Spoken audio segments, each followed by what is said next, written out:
వెతలు తీరును కృపలు దొరుకును సాటి లేనిది యేసుని నామం యేసునామమే మధురం మదిలో తలచిన ధన్యం యేసునామమే మధురం.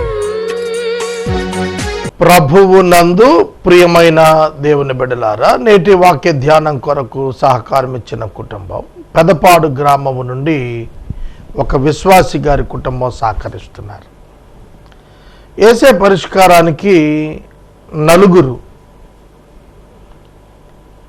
ఎపిసోడ్ సహకారులు ఉన్నారు. ప్రతి నెల ఇచ్చేవారు.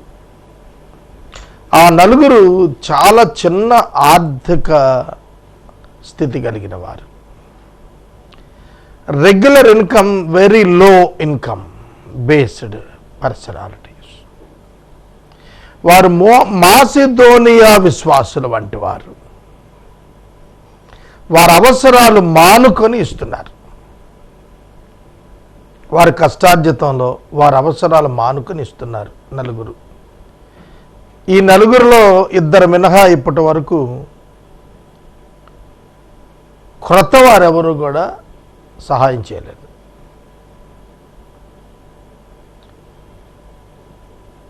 యేసే పరిష్కారం డిసెంబర్ 31 నాటికి బైబిల్ 3వసారి ముగించుకొని జనవరి నుండి 4వ పర్యాయం ప్రత్యేకమైన బైబిల్ ధ్యానం కొరకు సిద్ధమవుతోంది. దానితో పాటుగా ఇతర భాషల్లోకి యూట్యూబ్ ఛానల్స్లోకి ఈ బైబిల్ని కంప్లీట్గా తీసుకుని వెళ్ళాలి అనేది మా ఆశ. చాలా పెద్ద పని. చిన్న వ్యక్తులు, అతి చిన్న వనరులు, చేమంత కొండంత, చేమంత వనరులు, చేమంత వ్యక్తులు, కొండంత గమ్యం. దేవుని కృపతో సాధిస్తాం. అదే దైవ కార్యం అంటే. కనుక డిసెంబర్ 31 లోపల be the partner in evangelism, సువార్తీకరణలో భాగస్థులు అవ్వమని ఆహ్వానిస్తున్నాను. పెదపాడు నివాసితురాలు ఒక సహోదరి, వారి కుమారుడు వారి చేతి వృత్తితో ఈ యొక్క ఎపిసోడ్ సపోర్ట్ ఇస్తోంది. అమ్మాయి, I have visited her house. చిన్న గృహం, చిన్న పని, చేతి పని, పెద్ద మనస్సు. సహోదరిని నిండుగా దేవుడు ఆశీర్వదించాలని కోరుతున్నాను.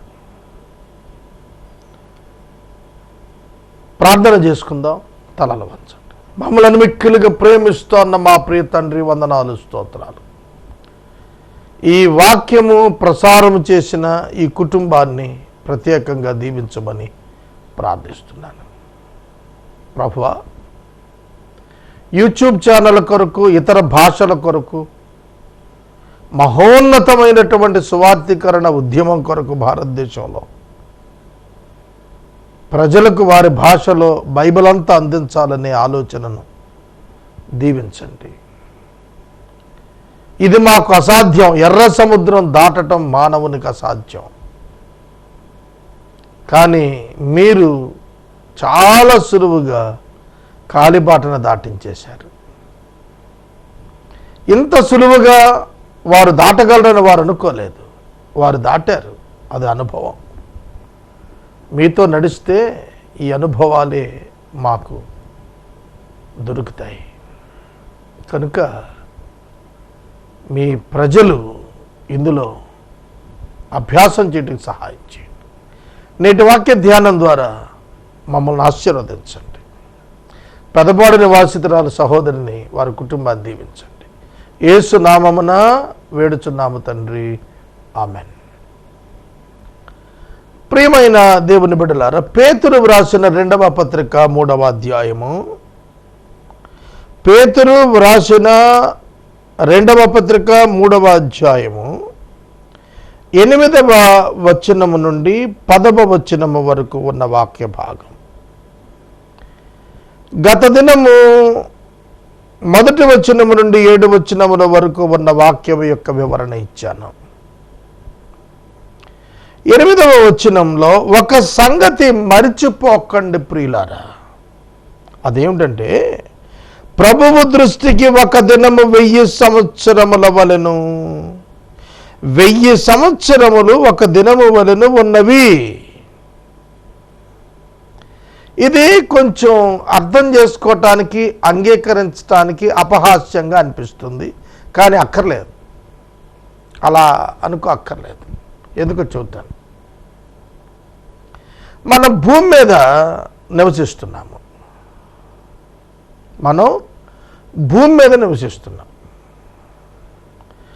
భూమి మీద మనం నివసిస్తున్న సందర్భాన 24 గంటలు, పగలు రాత్రి, వారంలో 7 రోజులు, నెలలో 30 రోజులు, సంవత్సరంలో 12 నెలలు, 365 రోజులు.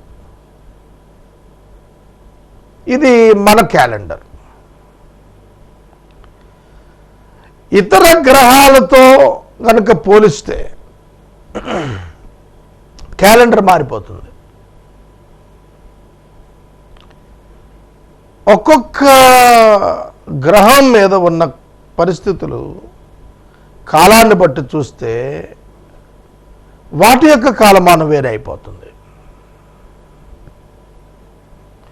కనుక మనం గమనించినట్లయితే ఒక్కరోజు 1000 సంవత్సరాలు, ఒక్కరోజు 1000 సంవత్సరాలు, 1000 సంవత్సరాలు ఒక్కరోజు. దీన్ని తిరగా మరగా చెప్పలేదు, కొంచెం జాగ్రత్తగా రండి. ఒకరోజు 1000 సంవత్సరాలు అంటే 1000 సంవత్సరాలు ఒక్కరోజు అంటే రెండు ఒకటే కదా, ఇటు అటు తిప్పితే అంటారు. కాదు, కాలములు సమయములు దేవుడు తన స్వాధీనంలో ఉంచుకున్నాడు. The creation of time, the ending of the time, ఈ రెండు దేవుని చేతుల్లో ఉన్నాయి.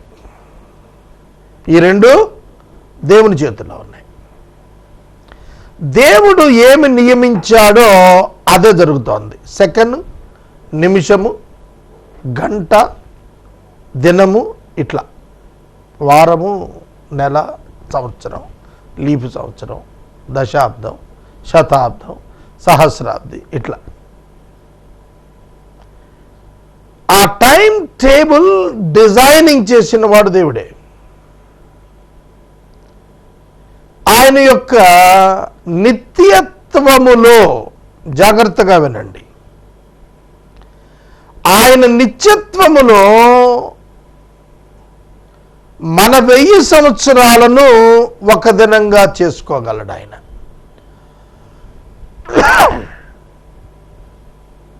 నిత్యత్వాన్ని మనం గనక ఒక పారామీటర్ తీసుకుందాం. మనిషి 70 సంవత్సరాలు అనుకుందాం. 70 సంవత్సరాలలో ఒక్క రోజును తీసుకుంటే జీవిత కాలానికి అయ్యేటువంటి కాలమానంతో లెక్కిస్తే దానిని తీసుకుని వెళ్ళి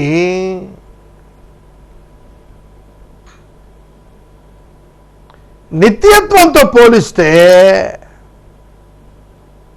కొరరాదు, లెక్క రాదు. దేవునికి కాలముతో నిమిత్తము లేదు, మాటతోనే నిమిత్తము. మీకు బెస్ట్ ఎగ్జాంపుల్ ఏంటంటే, ఆది యందు దేవుడు భూమి ఆకాశములను చేసిన అనే పదం మొదటి దినము వెలుగు కలుగునుగా కన్న పదానికి మధ్య ఉన్న కాలం సైన్సే చెప్పింది కోట్ల సంవత్సరాలు. ఇప్పుడు మన సంవత్సరాల్లో లెక్కిస్తే భూమి మీద మానవ సృష్టికి పూర్వం జీవరాశులు ఉన్నట్టుగా కనుగొన్నారు భూమి మీద. అంటే మనమేమో 6000 సంవత్సరాల నుంచే మానవుడు అంటాం క్రైస్తవులు, కానీ సైన్స్ చెబుతోంది డైనోసార్స్ కొన్ని వేల లక్షల సంవత్సరాల క్రితమే భూమి మీద గుడ్లు పెట్టాయని, వాటి ఎముకలు దొరికాయని, కార్బన్ టెస్ట్ చేసినటువంటి వాళ్ళు చెప్పారు. భూమి యొక్క వయస్సు లెక్కించిన వాళ్ళు కోట్ల సంవత్సరాలని చెప్పారు. మరి మానవ చరిత్ర వచ్చేటప్పటికి కేవలము బైబిల్లో 6000 సంవత్సరాలు ఎందుకు కనబడుతోంది? కోట్ల సంవత్సరాలు ఎందుకు కనపడటం లేదు? ఒకవేళ కోట్ల సంవత్సరాల క్రితం మానవుడు చేయబడినట్లయితే బైబిల్ లెక్క శుద్ధ అబద్ధం కదా. కానీ వరల్డ్ హిస్టరీతో అది టాలీ అవుతోంది ఏమిటి మరి కదా? ఆర్కియాలజికల్ ప్రూఫ్స్తో అది టాలీ అవుతుంది ఏంటి మరి? కాబట్టి ఆదియందు దేవుడు భూమి ఆకాశాలు సృజించినప్పుడు మనం అనుకునే ఒక దినం 24 గంటల ఒక దినం సెకండ్ ఇన్హాబిటేషన్ స్టేజ్లో ఇవ్వబడిన ఈ కాలమానం, మానవుల కొరకు ఇవ్వబడిన ఈ కాలమానం, ఇదే భూమిని విశ్వాన్ని సృష్టించినప్పుడు కోట్ల సంవత్సరాలు అయినట్లయితే ఆయన రాకడని గురించి మాట్లాడినప్పుడు ఒకరోజు 1000 సంవత్సరాలు, 1000 సంవత్సరాలు ఒక్క రోజు అంటే ఏంటి? God can expand the time and God can close it, bring closer to, దగ్గరకు తేగలడు. ఆయన దీర్ఘం చేయగలడు, చిన్న చేయగలడు.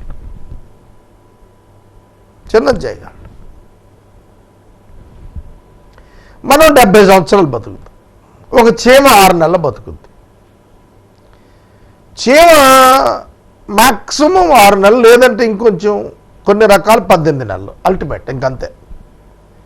దానికి శతాబ్దం తెలియదు, దానికి దశాబ్దం తెలియదు. మనకు దశాబ్దాలు తెలుసు, శతాబ్దాలు తెలియదు, చచ్చిపోతున్నాం. కానీ ఆదాము దగ్గరికి వచ్చేటప్పటికి 9 శతాబ్దాలు చూశాడు. ఈ మాట దేనిని జ్ఞాపకం చేస్తోంది అనగా ఒకే ఒక్క పదం, sovereignty of God. God is sovereign. Everyone has to accept and agree.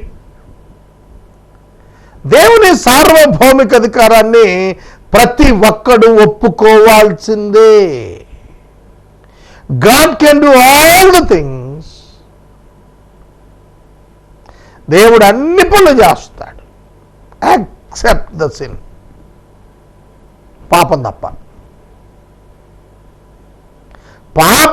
అన్ని చేస్తాడు, ఎందుకంటే ఆయన స్వభావం చొప్పున చేయగలుగుతాడు.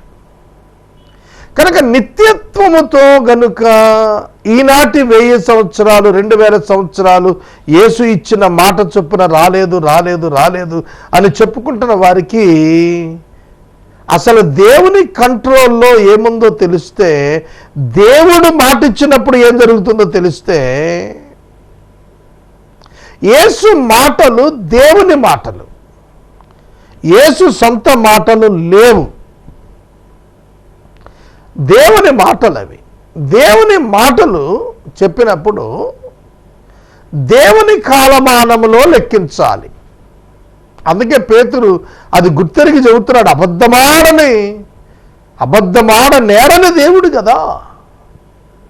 ఆయన ఇచ్చిన మాట ఎలా తప్పిపోదు? ఆకాశము భూమి తప్పిపోయినా, గతించిపోయినా, నా మాటలలో ఒక పొల్లు అయినా సున్నా అయినా తప్పిపోదు అన్నప్పుడు ఇంత పెద్ద సెంటెన్స్ ఎట్లా తప్పిపోతుంది? The end of the time అని ఇండియన్ ఎక్స్ప్రెస్కి ఒక ఆయన ఒక ఆర్టికల్ పంపాడు. దాన్ని రిఫ్యూజ్ చేశారు ప్రింట్ చేయటానికి. సమయానికి ఎండింగ్ ఏమిటి?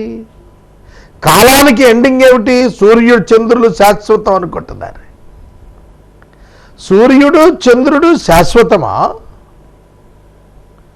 ఇతర గ్రంథాల్లో ఉండవచ్చునేమో, కానీ బైబిల్ చెప్తోంది సూర్యునికి ఒక బిగినింగ్ ఉంది, ఒక ఎండింగ్ ఉంది.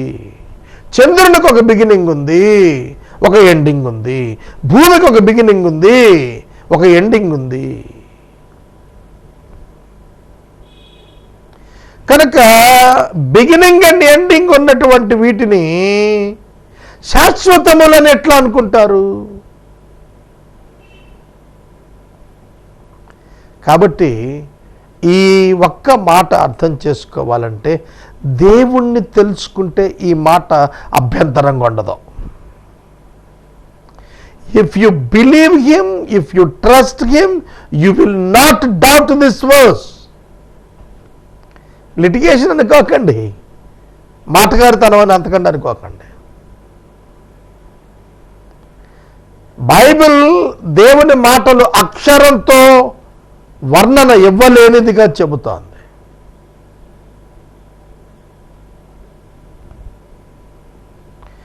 దేవుని గుణలక్షణాలను మీరు బైబిల్లో కంపేర్ చేసుకోవటానికి అన్కంపారబుల్. ఆయన ఆకాశము మహాకాశములు పట్టజాలనివాడు. ఈ మాట ఎట్లా ఎక్స్ప్లెయిన్ చేస్తారు చెప్పండి? ఆకాశము, మహా ఆకాశము, ఈ యొక్క అనంత విశ్వం అని చెప్పుకునే దాన్ని మించి బయటకున్నాడు దేవుడు. విశ్వంలో దేవుడు లేడు, విశ్వమే దేవునిలో చెల్లిస్తోంది. అప్పుడు దేవుని యొక్క వ్యాసార్థం ఎంత అంటే ఎవడు చెప్పగలుగుతాడు? అందుకే ఆయన ఒక్కడే అనంతుడు, విశ్వం అనంతం కాదు. ఆయనలో వాటికి అంచులు ఉన్నాయి, దానికి అంచుంది, అది పరిమితం. అది ఆయన శక్తి క్రిందకు లోబడింది, ఆయన ద్వారా తిరుగుతోంది అదంతా కూడా అని హెబ్రీ 1:3 చెప్పేశాడు. నిర్వాహకుడు, నిర్మాణకుడు యేసుక్రీస్తు సృష్టికి. కాబట్టి 1000 సంవత్సరాలు 2000 సంవత్సరాలు అయ్యాయి కాబట్టి యేసుక్రీస్తు రాలేదని అనేస్తున్నారా? ఒక మాట తెలుసా మీకు? అసలు ఆదికాండం 12వ అధ్యాయంలో అబ్రహాము దేవుడు మాట్లాడుకున్నప్పుడు నీ సంతానమునకు ఈ దేశం ఇస్తాను అన్నది నెరవేరిందా ఇప్పటి వరకు? ఫర్ యువర్ కైండ్ ఇన్ఫర్మేషన్ నేను మాట్లాడుతున్నాను. మన 2019వ సంవత్సరంలో ఉన్నాం. ఈ వాగ్దానం చేయబడింది క్రీస్తు పూర్వము 2000 అప్పుడు. అంటే ఇప్పటికి 4000 సంవత్సరాలు అయ్యింది. నీ సంతానానికి దేనిని కనాను దేశం అంతటిని స్వాధీనం చేస్తాను అన్నాడు. అంటే టోటల్ కానాన్ అంతా కూడా ఇజ్రాయేలు కిందే ఉండాలి, ఇంకెవరి కింద ఉండకూడదు. ఈ చరిత్ర నెరవేరిందా? ఇది చరిత్రలో నెరవేరిందా? ఇప్పటికి 4000 సంవత్సరాలు అయింది, ఇంకా నెరవేరలేదు. ఈ వాగ్దానం ఉన్నదే కనాను దేశము పాలు తేనెలు ప్రవహించు దేశము వ్యక్తిగత స్వాస్థ్యముగా ఇశ్రాయేలు జనాంగమంతటికి పంచబడుతుంది. నెరవేరలేదు. జాగ్రత్తగానండి. అబ్రహాము స్వతంత్రించుకోవాలి. అబ్రహాముకు పేరున ఒక ఫ్లాట్ ఉండాల. ఇస్సాకు, యాకోబు, అతని నుండి పుట్టిన వారందరికీ ఆ పర్టికులర్ కంట్రీలో స్పెసిఫిక్ ల్యాండ్ ఓన్గా ఉండాలి. ఇప్పుడుందా? ఇప్పుడు మహమ్మదీయుల చేతిలో ఉంది ఆ దేశం అంతా కూడా. ఖాళీ చేయించగలుగుతారా ఇస్లాం కంట్రీస్ని? యూదులు అమెరికా చేయగలుగుతుందా? టెల్ అవీవ్ని రద్దు చేస్తూ జెరూసలేం ముఖ్య పట్టణంగా ట్రంప్ ప్రకటించి సంవత్సరం అయింది. అమలు వచ్చిందా? కాగితం మీద అనుకోవటమే, సాధ్యం కాదు. మరి ఈ వాగ్దానం ఎప్పుడు నెరవేరింది? 4000 సంవత్సరాల నుంచి అబ్రహాము సంతతి ఇంకా ఎదురు చూస్తుంటే తమకు భూస్వాస్థ్యం లభిస్తుంది అని.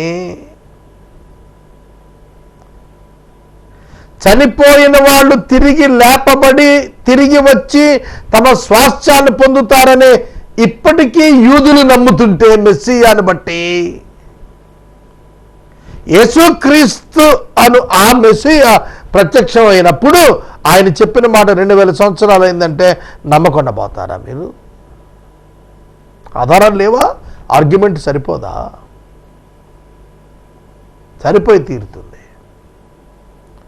మీకు తెలిసిన 1000 సంవత్సరాల పాలనలో యేసుక్రీస్తు ప్రభువారు ఆకాశ మధ్యమాన 7 సంవత్సరాలు పెండ్లి వివాహములో పాలు పొందిన మీదట ఆయన క్రిందకు దిగి వచ్చినప్పుడు పరిశుద్ధులైన పాత నిబంధన నీతివంతులు పునరుద్ధానులై యేసుతో కూడా 1000 సంవత్సరాలు పరిపాలన చేస్తారు. ఆ పరిపాలన చేసినప్పుడు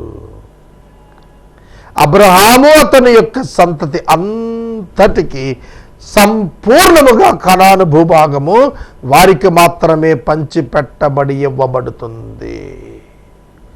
మోషేకి ప్రత్యక్ష గుడారము చుట్టూత ఏ ఏ దిక్కులలో ఏ ఏ గోత్రాలు ఉండాలని చెప్పాడో ఆ విధంగానే యెరూషలేము టెంపుల్కి అదే విధానములో 12 గోత్రాలను మరియు లేవీ గోత్రాన్ని ఖచ్చితంగా పంచబోతున్నాడు యేసుక్రీస్తు ప్రభు.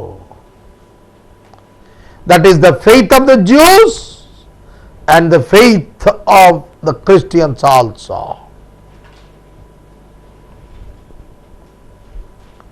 అర్థమైందా? పాలు తేనెలు ప్రవహించు దేశంలోనికి నేను తీసుకెళ్తాను అన్నప్పుడు అబ్రహాము ఈ భౌతిక కానాను 1000 ఏండ్లు వాళ్ళు స్వతంత్రించుకునే సంపూర్ణ కానాను కొరకు వాళ్ళు ఆశపడలేదు. నూతన భూమి నూతన ఆకాశం అనే ఆ పరలోకపు కనాను, ఆ కనాను మీద దృష్టించాడు. అతడును అతని సంతతిని అక్కడ ఉండాలని కోరుకున్నాడు. అదే జరగబోతోంది. అబ్రహాము యొక్క సంతతి భౌతికం కాదు, అబ్రహాము యొక్క సంతతి ఆధ్యాత్మికం. ఒక అర్థంలో భౌతికం తీసుకుంటే భౌతిక కణాను వారికి ఇవ్వబడుతుంది. ఆధ్యాత్మిక కణాను ఆధ్యాత్మిక సంతానమైన క్రీస్తు యొక్క సంఘానికి పాత నిబంధనలోని భక్తులకు ఇవ్వబడుతుంది. నూతన ఆకాశం, నూతన భూమి. This is the theology of the Bible. బైబిల్లో ఉన్న దైవత్వ శాస్త్రం ఇది. కనుక కొందరు ఆలస్యమని ఎంచుకున్నట్లు ప్రభువు తన వాగ్దానమును గురించి ఆలస్యము చేయవాడు కాడు గాని ఎవడునూ నశింపవలని ఇచ్చే ఎంపిక అందరూ మారు మనసు పొందాలని కోరుచు మీ ఎడల దీర్ఘశాంతం కలిగి ఉన్నాడు. నేను మాట అడుగుతాను. మా నాన్నగారికి 80 ఏళ్ళు, నాకు 50 ఏళ్ళు, మా అబ్బాయికి 25 ఏళ్ళు. ఇంకా నాకు మనవళ్ళు లేరు, బాబుకు పెళ్లి కాలే. ఒకవేళ మనవడు కూడా ఉండుంటే నేను మా నాన్న కానీ నేను కానీ మా అబ్బాయి కానీ నా మనవడు కానీ రక్షణ పొందకుండా భూమి నుంచి వెళ్ళిపోవాలని అనుకుంటామా? యేసుక్రీస్తు వచ్చేస్తే ఏం జరుగుతుందో తెలుసా మీకు? కృపాకాలం ఎండ్ అయిపోతుంది, ఆగిపోతుంది. ఉచితముగా కలిగే పాప క్షమాపణ అనేది ఆగిపోతుంది. ఒకవేళ యేసుక్రీస్తు ఇవాళ వచ్చేస్తే, ఆకాశ మధ్యమానగా వాళ్ళు వచ్చేస్తే, భూమి మీద నుండి సంగమైన దగ్గరికి వెళ్ళిపోతే భయంకరమైనటువంటి దినాలు వచ్చేస్తాయి, మహాశ్రమలు వచ్చేస్తాయి. అర్థమైందా? యేసుక్రీస్తు రాకపోవటం వలననే కృప మనకింకా కంటిన్యూ అవుతోంది. అందుకే దేవుడు కాలము సంపూర్ణమైనప్పుడు తన కుమారుని పంపించాడు. It is the grace period. కృపాకాలం ఇది మనం ఉన్నది. ఆయన ఏర్పాటులో ఎవరున్నారో వారిని, క్రీస్తునందు ఎవరిని చూచాడో వారందరూ ప్రత్యక్షపరచబడే వరకు ఆయన దీర్ఘశాంతముతో ఎదురు చూస్తున్నాడు. ఇవాళ లంచగొండులను దీర్ఘశాంతముతో ఉపేక్షిస్తున్నాడు, వ్యభిచారులను దీర్ఘశాంతముతో ఉపేక్షిస్తున్నాడు, నరహంతకులను దీర్ఘశాంతము కలిగి ఉపేక్షిస్తున్నాడు. ఇంకా రక్షించబడతారు, ఇంకా రక్షించబడతారు, ఇంకా రక్షించబడతారు, ఇంకా నమ్ముతారు. ఎంత దీర్ఘశాంతం చూపుతాడో అంత కఠినముగా శిక్ష ఉండబోతోంది. మనుషులు ఆయన దీర్ఘశాంతమును వెర్రితనముగా భావిస్తున్నారు. ఆయనకైతే ఒక్కడు నశించుట ఇష్టము లేదు అని వాక్యం చెబుతుంది. ఎవడునో నశించాలని ఇచ్చయించటం లేదు ఆయన. That is our God. నువ్వు నాశనం అవ్వాలని, ఒక మహమ్మదీయుడు నాశనం అవ్వాలని, ఒక హిందువుడు నాశనం అవ్వాలని, ఒక సిక్కు నాశనం అవ్వాలని, ఒక బుద్ధిస్టు నాశనం అవ్వాలని దేవుడు అన్నాడు కోరలేదు. నాశనం అంటే భౌతికంగా భూమి మీద కాదండి, అగ్నిగుండానికి వెళ్ళిపోయే నాశనం. అగ్నిగుండానికి ఏ మానవుడు పోకూడదనే ఆయన ఆలస్యం చేస్తున్నాడు. 2000 సంవత్సరాలు అయింది. ఆయన వచ్చేస్తే జీవితాలు పతనం అయిపోతాయి, అగ్ని పాలైపోతాయి. దేవుడు పాపులను ప్రేమించి రక్షణ కొరకు అవకాశాన్ని కృప ద్వారా ఇస్తున్నాడు. వారు తెలుసుకోలేకపోతున్నారు. అందుకే ప్రభువు మనుషులందరికీ సువార్త ప్రకటించమన్నాడు. Let them take their own decision to accept or to deny Christ. యేసుక్రీస్తుని అంగీకరించడానికి కానీ తృణీకరించడానికి కానీ వ్యక్తిగతంగా ప్రతి ఒక్క మనిషి నిర్ణయం తీసుకునే అవకాశం ఖచ్చితంగా ఇవ్వాలి దేవుడు. అందుకే ఇచ్చాడు. నా దగ్గర 8500 టీవీ ప్రసంగాలు చేశాను. వీటిల్లో ఒక 10 మంది టెక్నీషియన్స్ పనిచేశారు. 10 మంది రక్షించబడిన వారు కాదు, కానీ సువార్త లోకాల్లో తీసుకెళ్ళింది వాళ్ళే. మరి వాళ్ళు పరలోకానికి వెళ్తారా? కనుక వారికి ఎంత అవకాశం ఇచ్చాడు రక్షించబడటానికి. వారికి సువార్త వినపడినంత ఎవ్వరికి వినపడలేదు. మరి వారి హృదయాలు ఎందుకు తిరగలేదు దేవుని వైపు?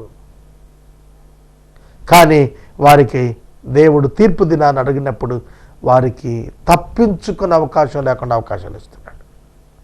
ఉదాహరణకి ఇది చెప్పాను, లోకమంతా అంతే. ఇవాళ యేసుక్రీస్తు ప్రభువు మీద ఎంతో ఎంతో వ్యతిరేకంగా వాక్యాలు వక్రీకరిస్తూ సత్యాన్ని ఎరుగని వారందరూ కూడా ఏ విధంగా తప్పించుకుంటారు? ఆ రోజున మాకు యేసు తెలియదు అని అంటారా? యేసు తెలుసు, మేము నమ్మలేదని అంటారు. అంతే. యేసును గురించిన వార్త అయితే వెళ్ళిపోయింది. యేసే రక్షకుడు, యేసు తప్ప రక్షకుడు లేడు. ఈ వార్త నచ్చక వాళ్ళు రాలేదు. ప్రార్థన చేస్తాను. ప్రభువు దినం ఎలా వస్తుందో రేపు చెబుతాను. ప్రార్థన.